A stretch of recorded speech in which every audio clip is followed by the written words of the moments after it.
अच्छा जनाब, तो जो इधर हमने एक कप अपने चावल ले लिए थे वो मैंने आपको बता दिया था। अब यह हम अपने तैयार करने लगे हैं।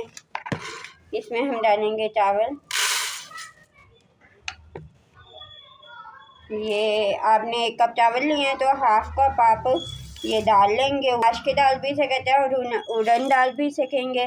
और ये है हमारे पास चने की दाल 1/4 कप, आधे से आधा कप।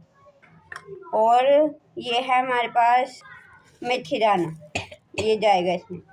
जी जनाब, तो इसको हमने अच्छी तरह ये देखें अच्छी तरह धो लिया है। अपने चावलों को 12 घंटे रखना है। अगर आप सिंपल पानी में इसे भिगोएंगे तो आपने इसे 12 घंटे रखना है। अगर आपके पास ज़्यादा टाइम नहीं है तो आप इसे गर्म पानी में भी थोड़े टाइम के लिए रख सकते हैं। गर्म पानी थोड़े टाइम के लिए रखेंगे और तकरीबन 6 घंटे हम रख सकते हैं इसे, क्योंकि अगर हम सिंपल पानी डालेंगे तो उसे हमने 12 घंटे रखना होगा। अगर हम गर्म पानी डालेंगे तो उसे हम थोड़ा कम ही रखेंगे। तो अब हम इसे रख लेते हैं 6 घंटे। और अब हम इसमें डालते हैं गर्म पानी।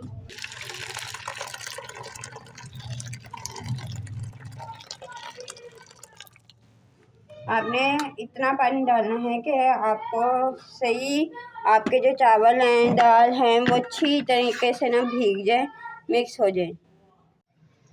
जी 12 घंटे हो चुके हैं। जी जनाब, तो ये 9 घंटे हमने रखा था। 12 घंटे हमने इसलिए नहीं रखा था क्योंकि ना हमने इसमें गर्म पानी डाला था।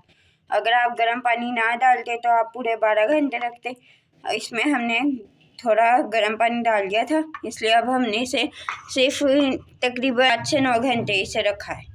अब हम इसे पीसने लगे हैं।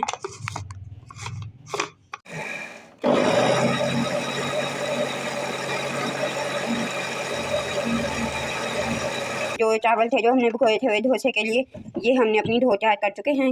ये लिक्विड हुई है, लिक्विड फॉर्म में है बिल्कुल। तो अब हम इसे 12 घंटे पर हम जैसे कि हमने 6 घंटे रखा था ना पहले, 6-7 घंटे, तो अब हम इसे 12 घंटे रखेंगे पीसने के बाद। ठीक है ना, पीसने के बाद भी इसे रखना है, नहीं तो आपका डोसा क्रिस्पी नहीं बनेगा। जब ये फूलेगी, आपकी ये डो फूलेगी तो ही आपका डोसा क्रिस्पी बनेगा, नहीं तो ऐसे नहीं बनेगा। आप इसे अब मिलते हैं 12 घंटे बाद। तो जनाब आप देख सकते हैं हमारा बैटर 12 घंटे बाद कैसा बना है। आप देख सकते हैं गाढ़ा गाढ़ा हो गया है। बनाने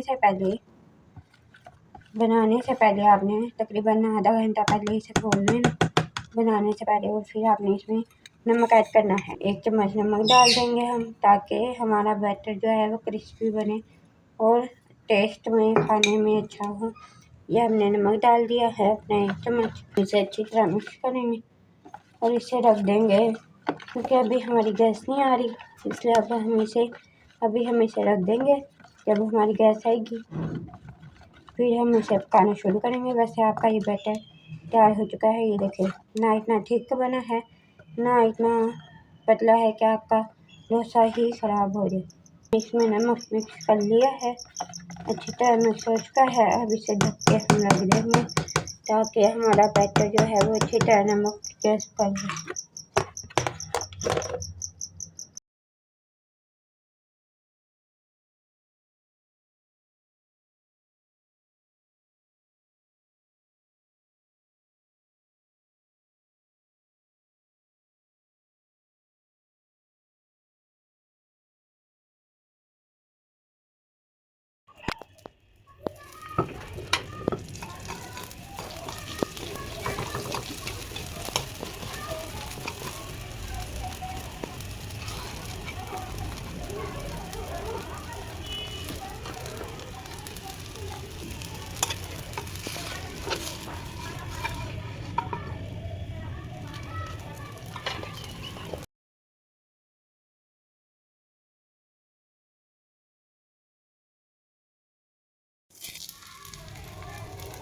आप इसे दिल चाहे तो ऐसे खा सकते हैं, सब्जी को बीच में लगा के।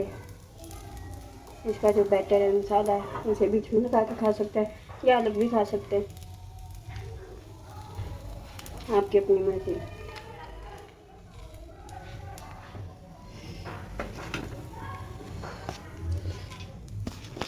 इधर रख।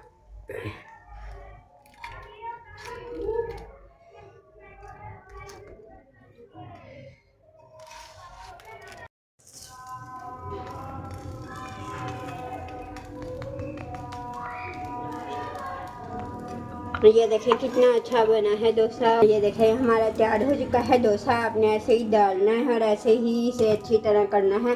फिर इसमें ऑयल डालना है। इसी के साथ मैं आपसे अलविदा लेना चाहूँगी। आप इसे ट्राई करें और मुझे नीचे कमेंट्स में ज़रूर बताइएगा कि आपको ये कैसी रेसिपी लगी, और लाइक शेयर सब्सक्राइब ज़रूर कर दिया करें, क्योंकि आपकी तरफ से एक हौसला अफजाई होती है ताकि हमें भी पता चले कि आपको हमारी वीडियो कितनी अच्छी लग रही हैं। आप हमें लाइक करें, शेयर करें, सब्सक्राइब करें और अगर वीडियो अच्छी लगे तो थम्स अप दें।